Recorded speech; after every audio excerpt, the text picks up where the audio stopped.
हरदोई पहुंचे deputy CM Keshav Prasad Maurya ने अखिलेश यादव पर साधा निशाना। बहराइच में दंगे के सवाल पर कहा कि अखिलेश जी को बोलने का नैतिक अधिकार नहीं है। जिनके शासनकाल में उत्तर प्रदेश एक भी दिन दंगा मुक्त नहीं रहा, उनको ये भी शोभा नहीं देता। बहराइच या प्रदेश में कहीं भी कोई कानून व्यवस्था से खिलवाड़ करेगा और कानून हाथ में लेगा, उन पर कार्रवाई की जाएगी। गुंडे माफियाओं और दंगाइयों पर जब कार्रवाई होती है तब अखिलेश यादव विचलित हो जाते हैं। जिस दिन माफिया दंगाई सपा का हाथ छोड़ देंगे, उस दिन सपा समाप्तवादी पार्टी बन जाएगी। भाजपा के सदस्यता अभियान पर अखिलेश यादव के जमीन कब्जाने के सवाल पर बोले कि अखिलेश जी के बारे में बार बार कह चुका हूं, गुंडे अपराधी माफिया, शराब माफिया, नकल माफिया, भूमाफियाओं और जितने भी अपराधी हैं उनके सरगना हैं, सरदार हैं। वो भारतीय जनता पार्टी के बारे में जब बोलते हैं तो उन्हें अपना इतिहास और शासनकाल याद नहीं आता है। जहां अपराध होता है, अपराधी पकड़े जाते हैं, उनके पीछे कहीं न कहीं समाजवादी पार्टी के किसी न किसी नेता का हाथ होता है। प्रियंका गांधी के रायबरेली में हत्या के सवाल पर बोले कि उनसे कहिए कि वायनाड में चुनाव से लड़ें, रायबरेली हम लोग संभाल लेंगे। रामगोपाल यादव के बयान पर बोले कि 2014 से उनके दावे देख लिए, दावे सफल नहीं हुए। 2017 में दावा किया, सत्ता में फिर विफल हो गए। 2019 में सपा बसपा गठबंधन किए, फेल हो गए। 2022 में कहे कि 400 सीटें जीतेंगे, चारों खाने चित हो गए। 2024 में उन्होंने जनता को गुमराह किया। आरक्षण को खतरा ना गरीब को खतरा, ना पिछड़ों को खतरा, ना दलितों को कोई खतरा है। सबका सम्मान, सबको अधिकार मिल रहा है।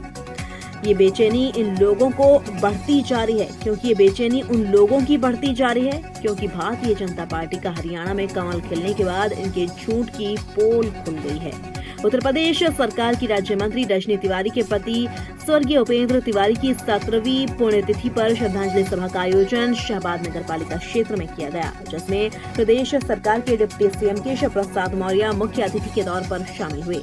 साथ में आबकारी मंत्री नितिन अग्रवाल और प्रभारी मंत्री असीम अरुण ने भी शिरकत की। कार्यक्रम में प्रदेश सरकार के कई विभागों ने स्टॉल लगाए, जिनका डिप्टी सीएम ने निरीक्षण किया और विकलांगों को ट्राईसाइकिल समेत विभिन्न लाभार्थियों को प्रमाण पत्र वितरित किए। श्री अखिलेश यादव जी के पास बोलने का नैतिक अधिकार नहीं, जिनके शासन काल में उत्तर प्रदेश एक भी दिन दंगा मुक्त नहीं रहा है।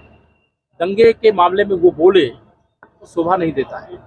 बहराइच हो या प्रदेश में कहीं भी हो, कोई अराजकता करेगा, कोई कानून व्यवस्था के साथ खिलवाड़ करेगा, कोई किसी व्यक्ति पर हमला करेगा, हत्या करेगा, तो कार्रवाई या कानूनी एक पक्ष है और सरकार कानून के हिसाब से कार्रवाई के लिए एकदम तत्पर है और उत्तर प्रदेश की कानून व्यवस्था चुस्त दुरुस्त है। क्योंकि जब अपराधियों के खिलाफ, माफियाओं के खिलाफ, दंगाइयों के खिलाफ कार्रवाई होती है तो श्री अखिलेश यादव जी विचलित हो जाते हैं।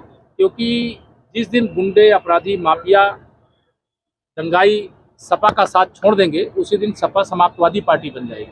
अखिलेश यादव ने कहा है कि भारतीय जनता पार्टी गुंडों और माफियाओं की पार्टी। ये तो आपको भी समझ में आ रहा है कि मैंने कहा गुंडों और माफियाओं के खिलाफ जब हम कार्रवाई करते हैं तो विचलित कौन होता है? श्री अखिलेश यादव जी होते हैं। अगर श्री अखिलेश यादव जी विचलित होते हैं तो स्वाभाविक गुंडों की पार्टी कौन है?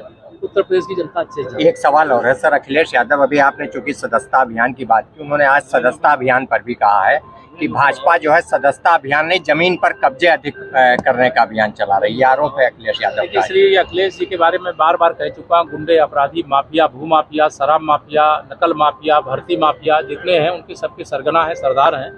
और वो भारतीय जनता पार्टी के बारे में जब कुछ बोलते हैं तो लगता है उनको अपना इतिहास, अपना शासनकाल याद उन्हें नहीं आता है, अपने दल का आचरण याद नहीं आता है।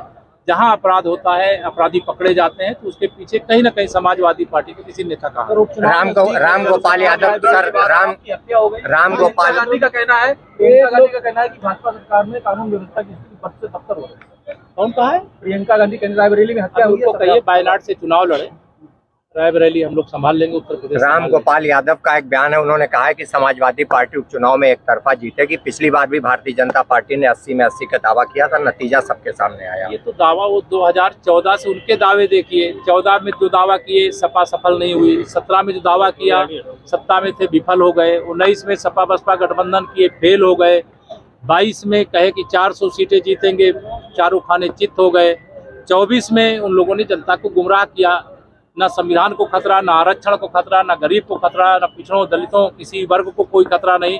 सबका सम्मान, सबको अधिकार मिल रहा है।